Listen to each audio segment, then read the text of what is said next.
Tu es digne, toi l'agneau de Dieu. Tu es digne d'être béni, tu es digne d'être adoré. Tu es digne, Seigneur, que nous puissions nous prosterner devant toi. Tu es digne de tout, Seigneur.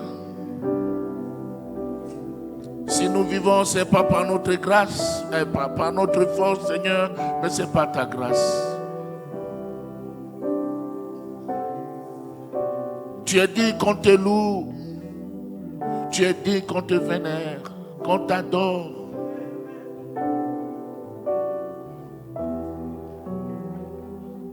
Si nous dormons, que nous nous réveillons, Seigneur, ce n'est pas une habitude, c'est ta grâce.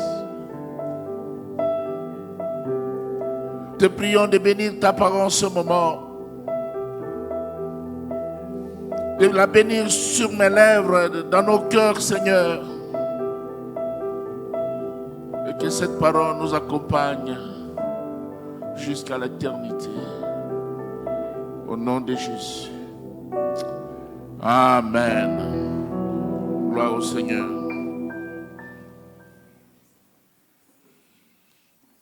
Je vous demande d'ouvrir vos Bibles dans Marc 10, 46 à 53.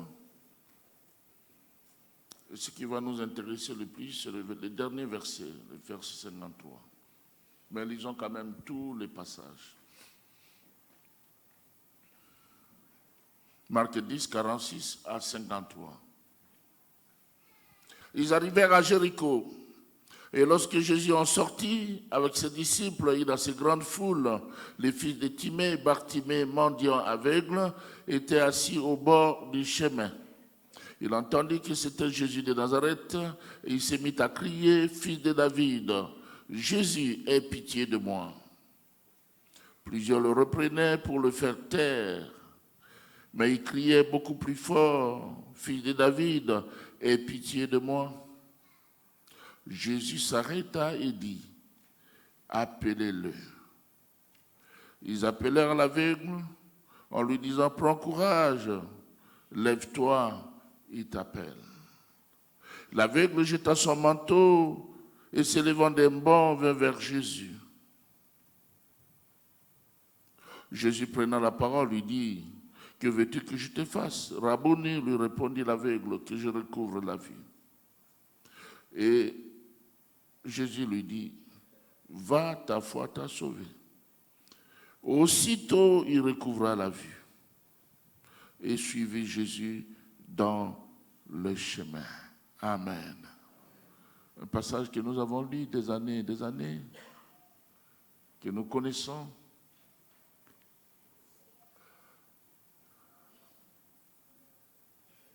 Nous connaissons ce récit. Bartimée crie à Jésus, ou il crie vers Jésus. Jésus l'entend et l'appelle. Puis il suit Jésus. Il suit Jésus. Aujourd'hui, je vais mettre l'accent sur suivre Jésus. Suivre Jésus. Et suivre Jésus, au regard de ces passages, comporte deux volets. Suivre Jésus, premièrement, c'est faire un choix. Deuxièmement, suivre Jésus, c'est marcher derrière lui. C'est simple. Revenons à ce premier point. Suivre Jésus, c'est faire un choix. Vous savez, bien-aimés dans le Seigneur, le monde, la vie dans le monde est faite de choix. De choix et de décisions. C'est fait de choix et de décisions. Et l'obéissance à la parole de Dieu est primordiale pour prendre de bonnes décisions.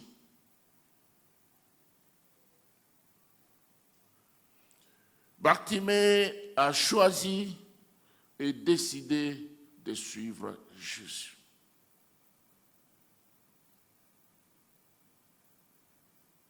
En suivant Jésus, on dit non au monde, aux convoitises du monde, et on dit oui à Jésus, oui à sa parole. En suivant Jésus, on n'a pas un pied dans le monde, un pied dans le Seigneur, mais on a 2 pieds dans le Seigneur. En suivant Jésus, on n'a pas l'âme partagée. Tantôt on est chrétien, tantôt on est païen. Non. En suivant Jésus, on n'est pas comme un caméléon qui prend toutes les couleurs partout où il se trouve. On n'est pas comme ce qu'on appelle chauve-souris. On ne connaît pas son genre. Est-ce un animal? Est-ce un oiseau? Et il y a des gens comme ça qui suivent Jésus de cette façon. Par moments, on les regarde, on dit, mais c'est un chrétien. C'est vraiment un chrétien. Il faut suivre Jésus. Il faut faire un choix. Bartimée, lui, a suivi Jésus.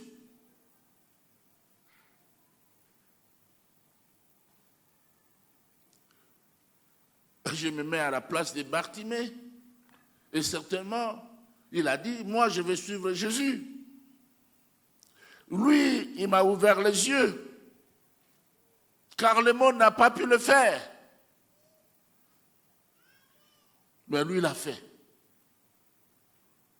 Je vais suivre Jésus, parce que j'étais dans l'obscurité, dans les ténèbres. Je ne voyais pas la lumière, je ne connaissais pas le soleil. Je ne connaissais pas les couleurs. Maintenant, avec Jésus, tout est clair. Je vais le suivre. Je vais suivre Jésus. Bien-aimés, si vous dites que vous suivez Jésus, vous devez faire un choix de le suivre sincèrement.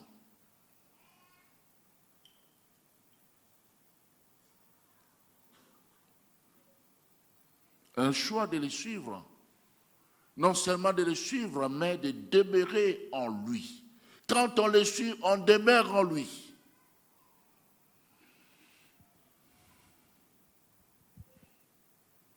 Toi, en tant que disciple, que choisis-tu? C'est vrai, Bartimée a suivi Jésus parce que Jésus lui a ouvert les yeux. Et quand on vient au Seigneur, il nous ouvre les yeux. Des choses que nous ne connaissions pas, nous pouvons les connaître. Ce qui était bien pour nous devient mal.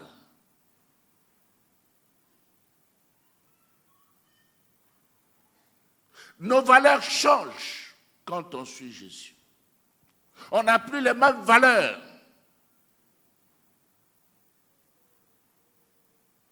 Vous savez, il y a toujours une différence entre le monde et nous. Le monde a ses valeurs, mais nous aussi, en tant que chrétiens, nous avons nos valeurs.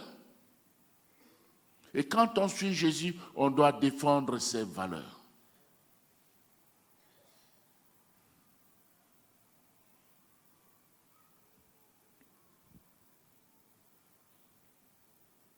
C'est vrai, il y a des gens qui suivent Jésus comme Bartimée, parce que Jésus a fait quelque chose pour eux, physiquement parlant. Mais même si Jésus n'a rien fait pour moi, il m'a ouvert les yeux spirituels. S'il n'a pas touché mon corps, il a touché mon esprit. Et je ne suis pas Jésus parce que Jésus a fait quelque chose dans ma vie. Non, non, parce que j'ai choisi de le suivre. Il est mon Seigneur, il est mon Dieu, il est mon roi. Et je ne le trahirai jamais. Suivre Jésus. Dans Deutéronome 30 et 19, Dieu dit, j'en prends aujourd'hui à témoin contre vous le ciel et la terre. J'ai mis devant toi la vie et la mort, la bénédiction et la malédiction. Choisis la vie afin que tu vives. Il te guide, il dit, choisis la vie afin que tu vives, toi et ta postérité. Et si Dieu nous conseille de choisir la vie qui n'est autre que Jésus-Christ. Car dans Jean 14, verset 6, Jésus lui-même dit, je suis le chemin, la vérité et la vie. Nul ne vient au Père que par moi. Choisir Jésus, c'est choisir le bonheur. C'est choisir la vie de qualité. Choisir Jésus, c'est tout ce qu'on peut choisir dans la vie. Il n'y a rien qui soit plus que Jésus. Nous sommes en choisissant Jésus bien-aimé dans le Seigneur. En faisant ce choix, nous choisissons le ciel. En faisant le choix de Jésus, nous choisissons le bonheur. En choisissant Jésus, nous choisissons la santé. En choisissant Jésus, nous choisissons la sagesse.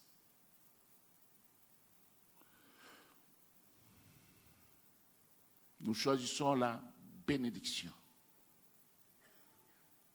En choisissant Jésus, nous disons non au malheur.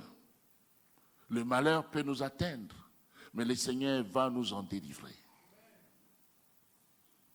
En choisissant Jésus, nous disons non à la malédiction, non au péché.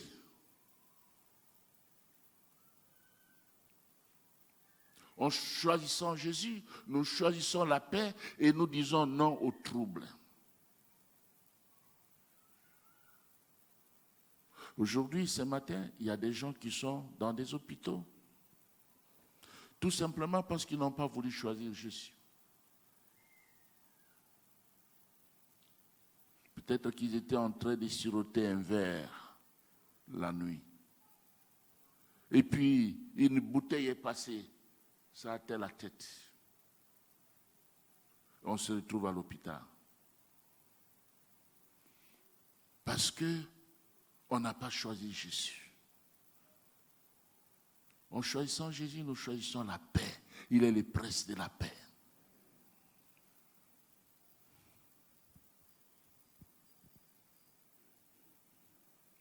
Bien-aimés dans le Seigneur, c'est comme dans Luc 10, verset 42. Jésus lui-même, parlant de Marthe, a dit, une seule chose est nécessaire. Marie a choisi la bonne part qui ne lui sera jamais ôtée. La bonne part. La bonne part, c'est le Seigneur. La bonne part, c'est sa parole. La bonne part, c'est être dans sa présence.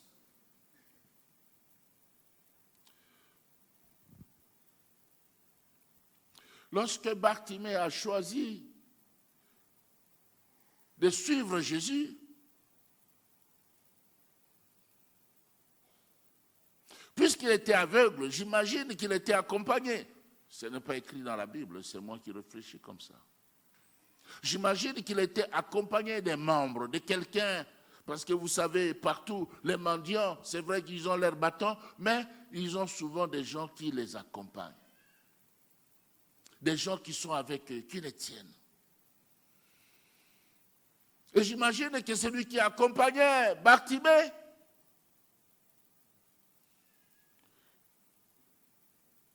quand Bartimée a pris la décision de suivre Jésus, peut-être que lui n'était pas content. Parce que chaque fois que Bartimée tendait la main, recevait quelque chose, Bartimée ne voyait rien. C'est lui qui voyait. Et il pouvait prendre quelque chose, mettre dans la poche, et puis ça c'est pour Bartimée. Il avait un bénéfice. Quand vous prenez la décision de suivre Jésus, il ne faut pas regarder en arrière. Il ne faut pas tourner les regards en arrière. Il faut avancer. J'ose m'imaginer que celui-là n'était pas content. Parce qu'il gagnait aussi quelque chose. Il profitait. Il profitait. Il y a des gens qui profitent de nous comme ça. On va boire, mais ils n'achètent pas. C'est toi qui achètes. On va faire ceci, mais ils ne font rien. C'est toi qui fais. On profite de toi. Dans le monde, il n'y a que profit. Est-ce que vous m'entendez? Le vrai amour, c'est dans le Seigneur. Dans le Seigneur, on aime sans intérêt. Mais dans le monde, c'est toujours avec intérêt. Même dans les familles. Quand on n'a rien, personne ne te regarde. Mais une fois que tu as quelque chose, c'est notre. C'est notre. C'est notre. Il n'y a pas de mal. Mais choisis. Fais le bon choix. Le meilleur choix qui est Jésus. Suis Jésus. Donc suivre Jésus exige de se débarrasser de certaines choses qui risquent de devenir encombrant dans la suite. Du reste, Bartimée avait jeté son manteau. Pour courir aller vers Jésus, il a jeté le manteau, il a ôté le manteau, il a couru.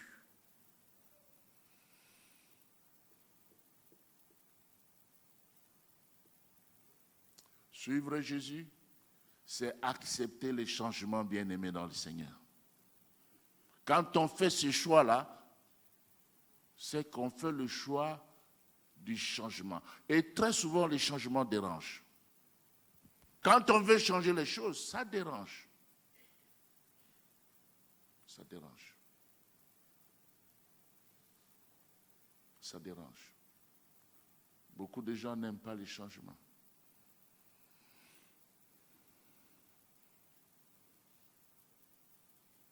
C'est vrai, on se plaint, les routes, et ceci, cela. Oui, c'est bien. On se plaint, il n'y a pas de route. Oui, on comprend.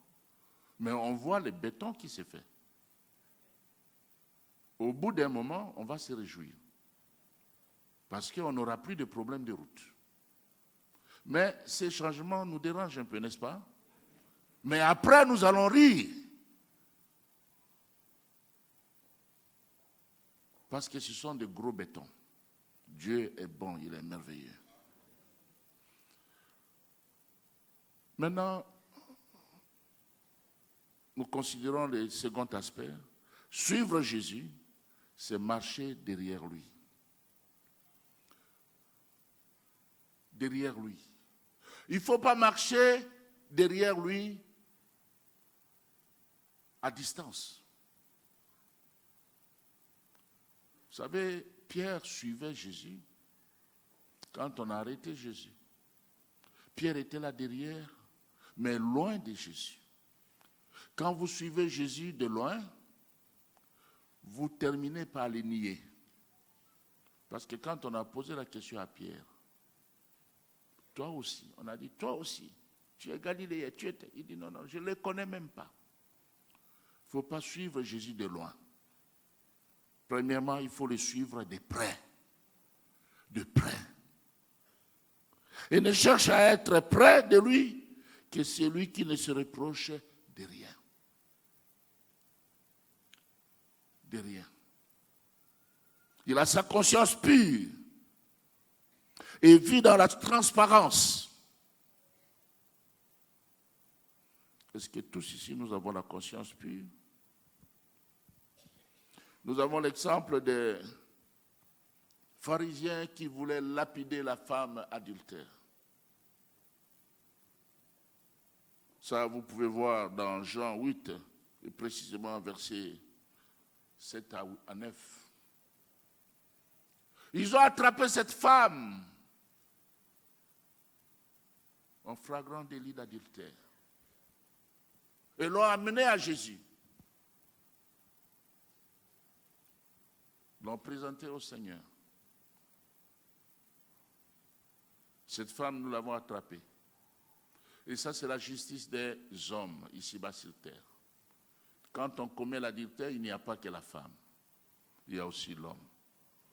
Mais on a laissé partir l'homme. C'est la femme seule qu'on va juger. L'homme n'était-il pas adultérien? On juge la femme. On l'amène à Jésus. Et Jésus dit que celui de vous qui est sans péché, jette le premier la pierre contre cette femme. Et Jésus se mettait à écrire. On imagine qu'il écrivait tous les péchés du monde. Et ces gens-là, voyant cela, ils sont tous partis. La Bible dit, quand ils eurent entendu cela, accusés par leur conscience, ils se retirèrent un à un, depuis les plus âgés jusqu'au dernier. Et Jésus resta seul avec la femme qui était là au milieu. La conscience. Quand on suit Jésus, notre conscience ne doit pas nous reprocher. Beaucoup de gens vont au parquet, dans les tribunaux. Et ici, on a des juges dans notre congrégation. On a des avocats. Mais les plus grands juges, les plus grands avocats, c'est notre conscience. Ta conscience. Elle te dit, tu as raison ou tu as tort.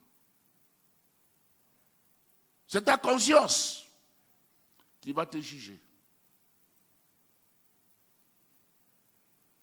Les juges et les avocats, c'est bon.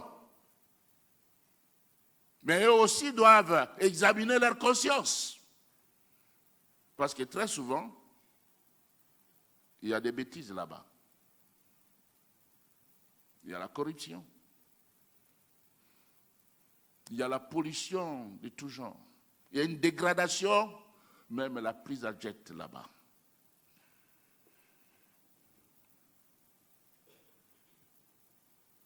Ne cherche à être près de Jésus que celui qui est propre comme lui.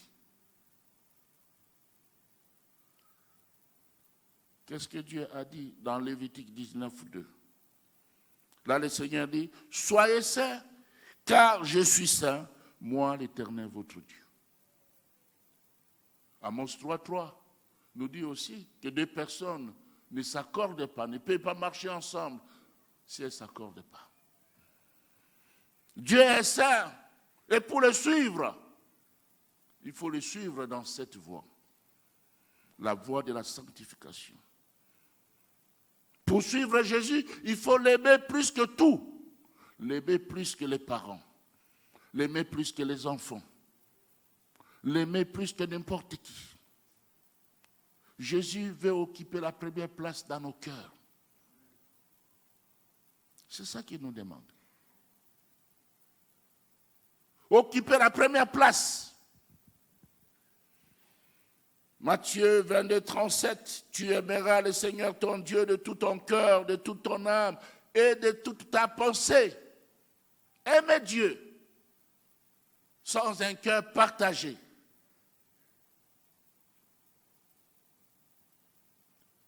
Et de cette façon, on est plus près de Jésus. Deuxièmement, suivre Jésus, c'est marcher derrière lui. C'est-à-dire être sur ses traces. Suivre ses traces, ses marques.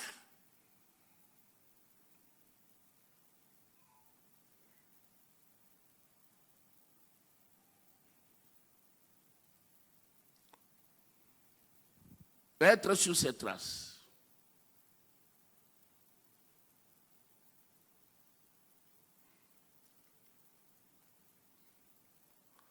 Faire ce que Jésus a fait.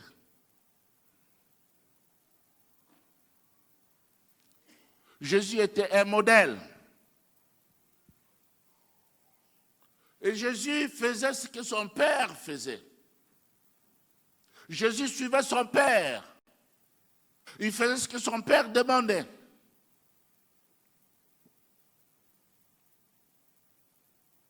Écoutez le témoignage de Jésus lui-même dans Jean 5, 19 à 20. Jésus reprit donc la parole et leur dit, en vérité, je vous l'ai dit, le Fils ne peut rien faire de lui-même. Il ne fait que ce qu'il voit faire au Père. Et tout ce que le Père fait, le Fils aussi le fait pareillement.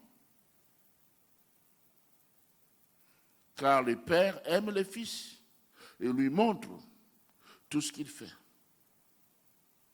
Et il lui montrera des œuvres plus grandes que celles-ci, afin que vous soyez dans l'étonnement.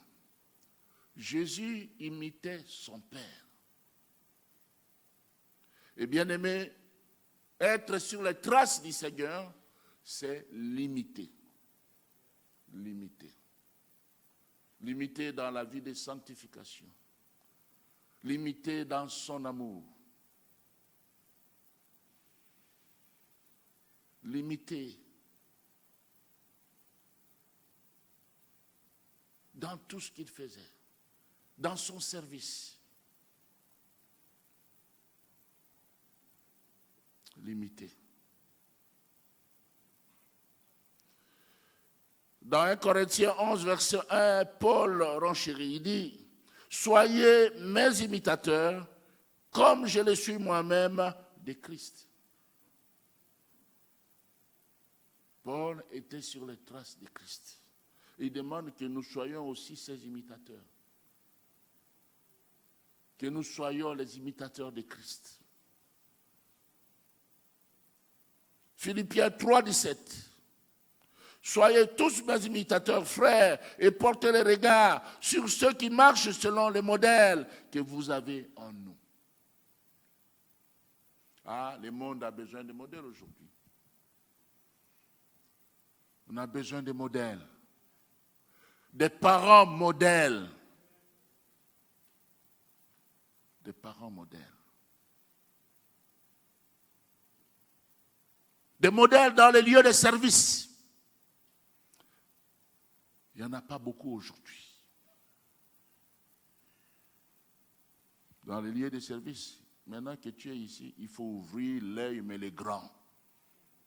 Hein? Kotika la simate. Ça veut dire qu'il faut bien voler. Il faut bien voler.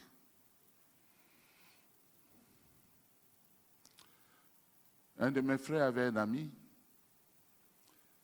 et il avait terminé ses études.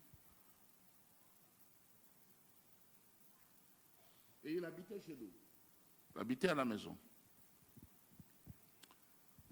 Et mon père voulait lui trouver un emploi. Mais un jour, on était à table, on mangeait, et on discutait. Et il sort directement, quelque chose sort de sa bouche, il dit, « Ah, mais dans ces pays, dans ce monde, quand tu as une position, il faut profiter. Hein? Il faut profiter. Hein? Tu es quelque part, profite. » Et mon père a entendu ça. Et il m'a dit, tu as entendu ce qu'il a dit là? Je voulais lui trouver un emploi, mais il va profiter. Il va profiter. Et il a raté comme ça. Non, il ne faut pas profiter. Il faut travailler. Il faut travailler. On a besoin de modèles. Regardez dans les pays, on vole, on vole, on vole. Ah! On n'a pas pitié de la population. C'est triste.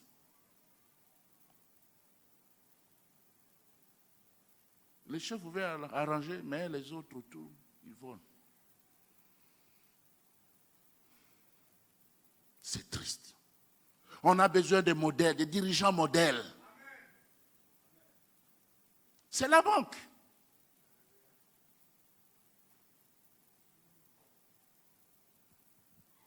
Que le Seigneur nous aide. On a besoin d'enseignants modèles. Même des gens qui servent dans l'église doivent être des modèles. Dernièrement, un agent a volé dans l'église, pas dans l'église, à l'école. Et un parent a dit, mais ce bien-aimé était toujours là devant la porte. C'est lui qui nous recevait. C'est triste. On a besoin de modèles. Modèle. Si toi, parent, tu n'es pas modèle, les enfants ne sauront pas être des modèles. Tu es un mauvais modèle pour tes enfants. Tu te dis, oui, j'ai les moyens, et ceci, cela, et tout ça. Ben, la femme est là, la femme s'occupe des enfants. On ne te voit pas. C'est triste. Tu n'es pas le modèle dans l'église. C'est le délestage quand tu viens à l'église. Le monde a besoin de modèles, de familles modèles, de couples modèles, de modèles dans la gestion des biens d'autrui, des biens publics. Et Jésus est notre modèle par excellence. En lisant Philippiens 2, 1 à 11, vous pouvez lire à la maison, et précisément au verset 8. Au verset 8. Là, la Bible dit, il s'est humilié lui-même, se rendant obéissant jusqu'à la mort, même jusqu'à la mort de la croix. Jusqu'à la mort de la croix. Nous voyons là que Jésus est le modèle d'obéissance, il a obéi. Il s'est humilié, modèle d'humilité. Jusqu'à la mort, à la mort de la croix. Modèle de sacrifice. Et si vous lisez les autres versets, vous allez trouver qu'il est le modèle de contentement.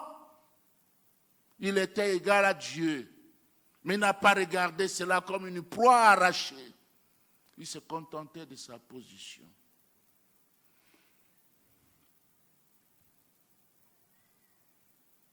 Aujourd'hui, il y a des empoisonnements dans beaucoup d'églises. On empoisonne les autres.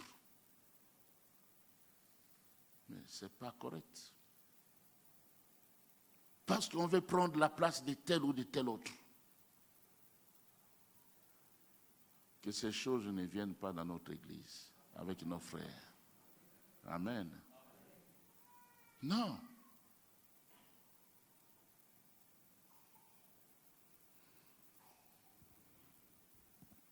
Je dis que suivre Jésus, c'est marcher derrière lui, c'est être près de lui, c'est être sur ses traces,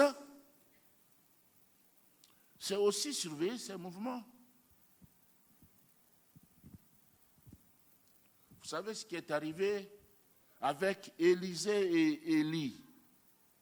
Élisée suivait Élie, mais Élie voulait le décourager. C'est dans 2 Rois, je crois, 5. Ou 2 Rois 2, entre 2 et 5. Élisée suivait Élie. Élie lui disait, non, reste ici. Je vais à tel endroit, à Gilgal, à Jéricho, au Jourdain. Mais Élisée disait, non, l'Éternel est vivant. Je ne te laisserai point. Il était attentif. Il surveillait les mouvements. Aujourd'hui, le monde chancelle. Le monde est en train de vaciller. Est-ce qu'il y a quelqu'un qui contrôle ce monde? Personne. C'est Dieu lui-même qui contrôle le monde.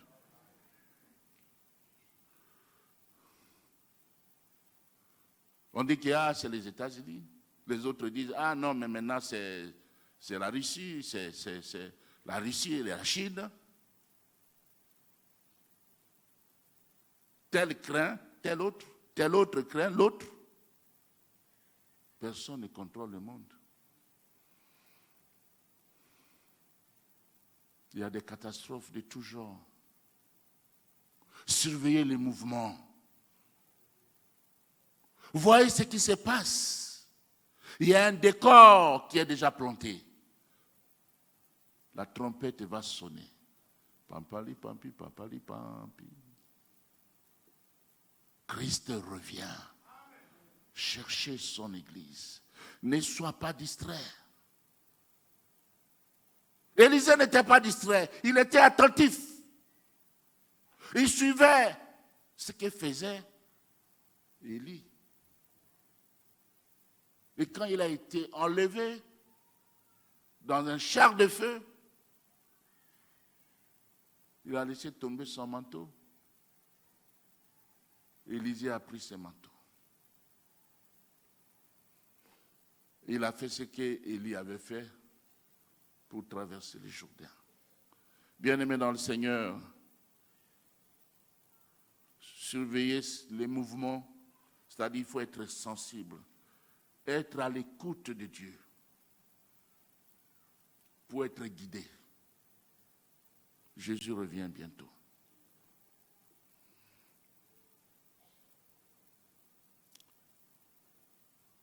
Il revient bientôt. En définitive, frères et sœurs, vous voyez, je n'ai pris que ces versets. J'ai déjà prêché plusieurs fois sur ce passage. Suivre Jésus. C'est ça le point focal de notre message ce matin. Est-ce que vous suivez Jésus? Et comment le suivez-vous? Est-ce que vous êtes vraiment là derrière Jésus? Vous marchez derrière lui. Est-ce que vous avez fait le choix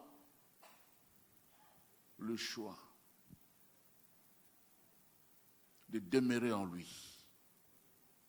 Ou vous avez un pied dedans, un pied dehors?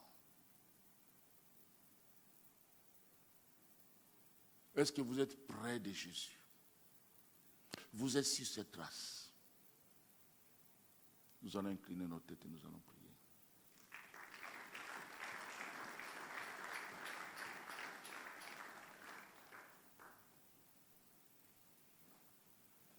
Bartimée a fait le choix. Il a choisi Jésus. Il a choisi de le suivre.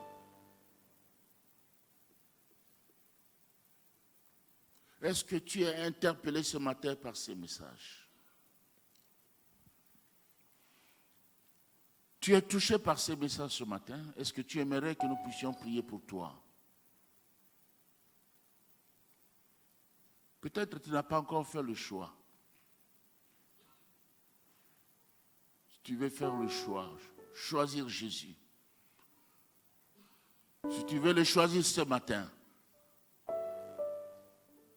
tu peux lever ta main. Nous voulons prier ensemble avec toi.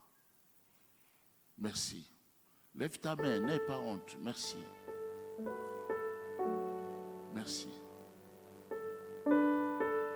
Tu fais le bon choix. Toi qui as levé ta main. C'est le meilleur choix qui soit. Merci. Est-ce que tu peux te lever là où tu es, alors que nous avons nos yeux fermés, nos têtes courbées? Lève-toi là où tu es. Tu avais levé ta main, lève-toi là où tu es. Lève-toi, toi qui as levé ta main. Merci. Lève-toi. Merci. Merci. Oui, tu as fait le choix. C'est-à-dire que tu veux demeurer en Jésus.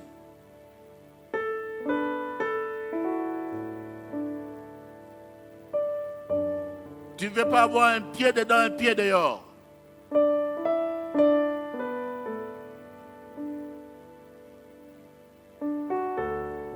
Un second appel concerne ceux-là qui suivent Jésus. Ils ont peut-être fait le choix, mais ils les suivre de loin, pas de près.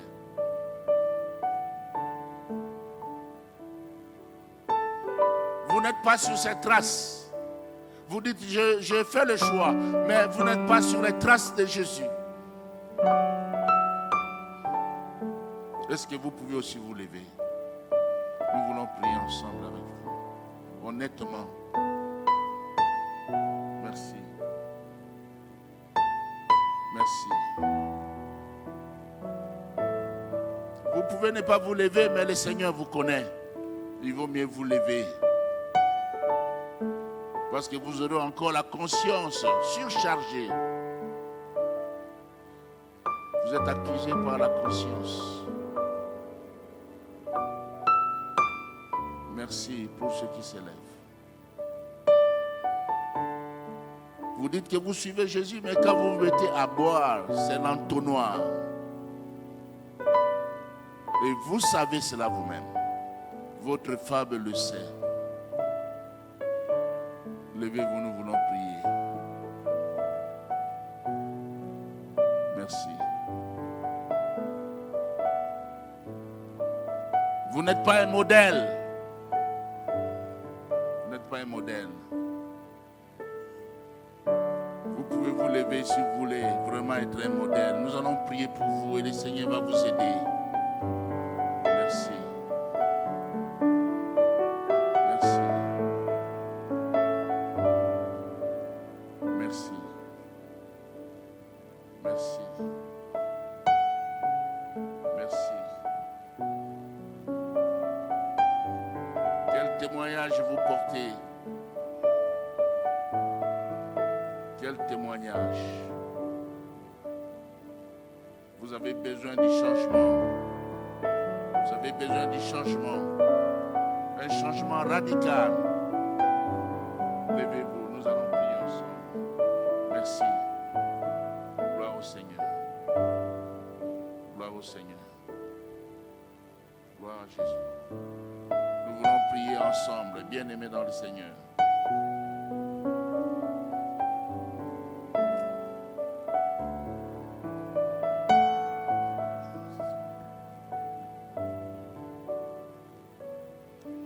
Je décidais de suivre Jésus. Je décidais de suivre Jésus. Je décidais de suivre Jésus. Et pour toujours. Et pour toujours.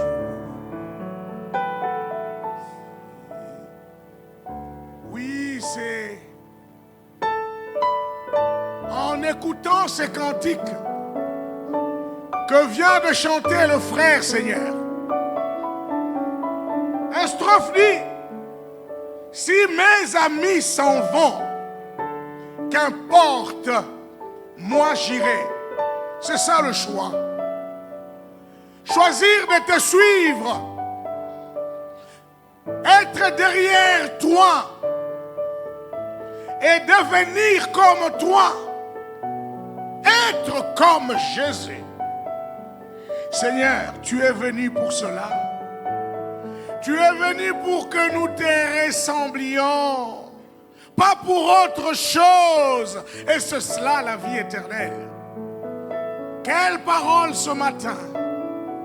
Une parole qui nous a plongés, chacun dans sa conscience, pas pour nous juger, mais pour nous tirer vers le salut de nos âmes. Seigneur, merci pour ta parole.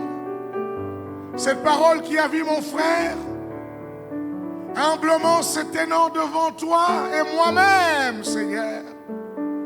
Je viens plaider pour nous ce matin, Seigneur.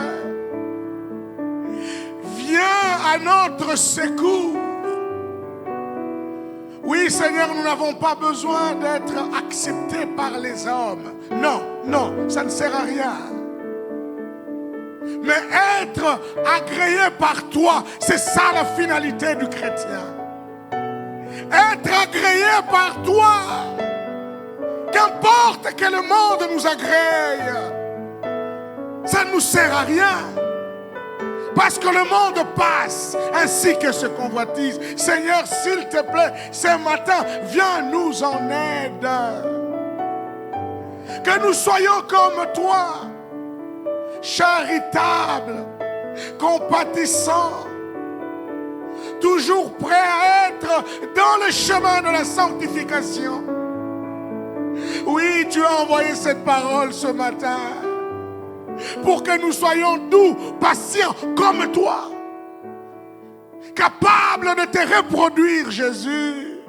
S'il te plaît, en nous manque l'énergie pour être de modèle.